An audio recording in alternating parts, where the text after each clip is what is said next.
Hello friends, मैं अभिजीत कुमार दुबे समृद्धि S के YouTube channel पे आप सभी का हार्दिक स्वागत करता हूं, अभिनंदन करता हूं दोस्तों।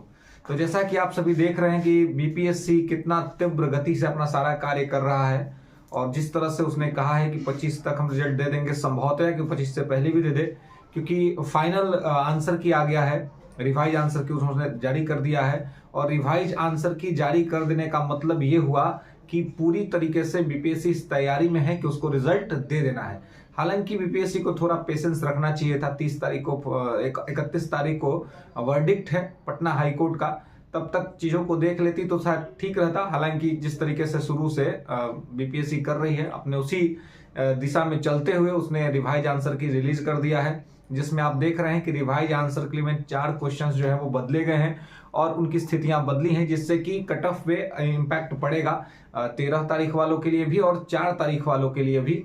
और जैसा कि हम लोग लगातार ये प्रयास कर रहे हैं, इसलिए बहुत ज़्यादा चीज़ों को लेकर के, मेंस को लेकर के और ये रिजल्ट्स को लेकर के हम लोग बहुत ज़्यादा आसान्वित तो नहीं है। आसान्वित इसलिए नहीं है क्योंकि छात्र परेशान है और ऐसी स्थिति में इन सभी चीज़ों पे बात करना भी अपने आप में ईमानदारी नहीं लगता है। हालांकि छात्रों के द्वारा ही लगातार कहा जा रहा है कि सर अब कट ऑफ क्या रहेगा, अगर आता है रिजल्ट तो कट ऑफ की क्या स्थिति रहेगी ये सारे बदलाव के साथ। तो मैं अगर ब्रीफली आपको बताऊं तो मैं पहले अगर 13 तारीख वाले पेपर पे के कट ऑफ पे बात करूंगा, फिर 4 तारीख वाले पेपर के कट ऑफ पे बात करूंगा। दोनों का रिजल्ट अलग अलग आएगा तो दोनों के कट ऑफ अलग अलग ही रहेगा। तो ऐसी स्थिति में जो परिस्थितियां बदली हुई हैं, इस बदली हुई परिस्थितियों में अगर इस पे रिजल्ट आता है तो हालांकि मैं फिर एक बार कहूंगा कि आयोग को थोड़ा पेशेंस रखना चाहिए। रिजल्ट आप दे दीजिएगा, क्या दिक्कत है, आप 1 फरवरी को दे दीजिएगा रिजल्ट। 31 को फैसला है कोर्ट का, तो कोर्ट के फैसले का इंतजार कर लेते हैं थोड़ा कि कोर्ट क्या कहता है। अगर कोर्ट ने इनवैलिड कर दिया, अगर कोर्ट ने रिजेक्ट कर दिया एग्जाम को, तो फिर इसका कोई मतलब नहीं रह जाएगा।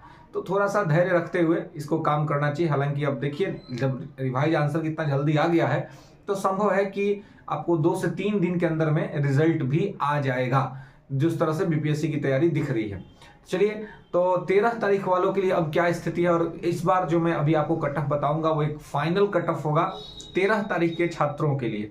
13 तारीख में जिस तरह से उलटफेर हुआ है, चीजें जो जिस तरह से बदली हैं, तो मैं अब ये मान के चल रहा हूं कि 13 तारीख को जो पेपर हुआ था और जिस तरह से चीजें नंबर ये हुए हैं और छात्रों के नंबर बढ़े हैं, तो ऐसी स्थिति में क्या रहेगा कट ऑफ।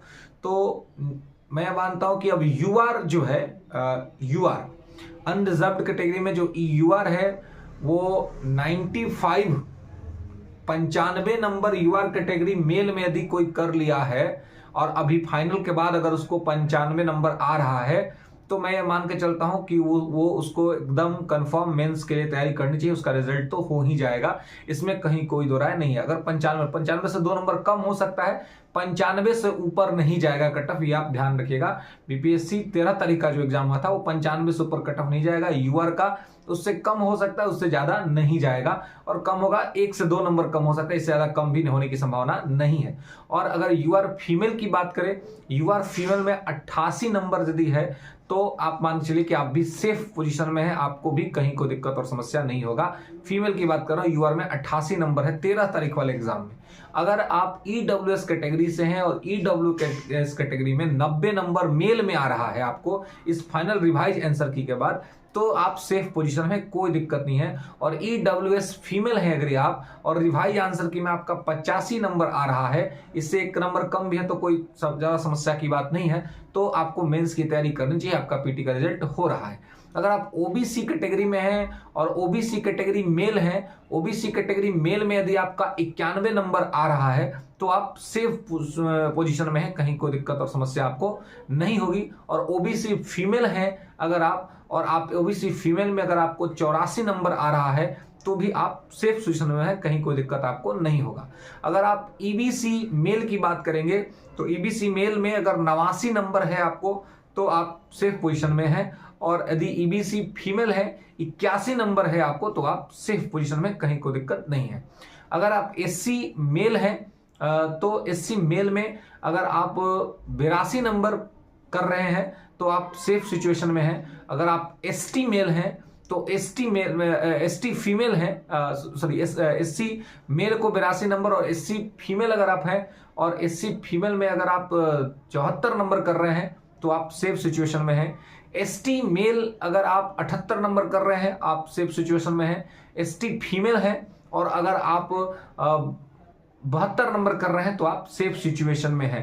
तो इस प्रकार से ये 13 तारीख वाले पेपर का मैं बता रहा था आपको कट ऑफ, कि 13 तारीख वाले पेपर में यही कट ऑफ रहेगा और ये फाइनल कट ऑफ है। अब इसके बाद इस पे कोई कट ऑफ में नहीं बताऊंगा, ये फाइनल कट ऑफ है। इतना अगर आप स्कोर कर रहे हैं तो आपको मेंस की तैयारी कर लेनी चाहिए। हालांकि मैं बहुत भारी मन से कह रहा हूं, क्योंकि हम लोग अभी भी चाह रहे हैं और छात्र हित में अभी भी ये उम्मीद है कि पेपर कैंसिल हो जाएगा और एक बार फिर से बहुत ही ट्रांसपेरेंट तरीके से, बहुत ही निष्पक्ष तरीके से पेपर कराया जाएगा।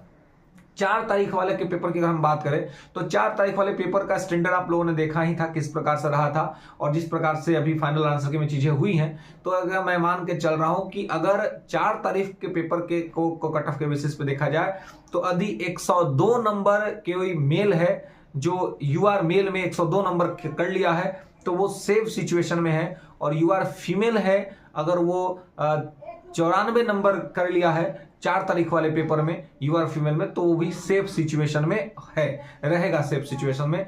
और अगर कोई ईडब्ल्यूएस है, ईडब्ल्यूएस अगर आप 97 नंबर मेल कर लिए हैं 4 तारीख वाली पेपर में तो आप सेफ सिचुएशन में हैं।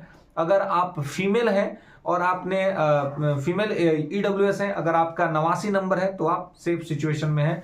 और यदि आप ओबीसी कैटेगरी से आते हैं 4 तारीख वाले पेपर में तो ओबीसी कैटेगरी में मेल का जो है वो आपको रहेगा 93 नंबर और फीमेल का रहेगा आपको 87 नंबर।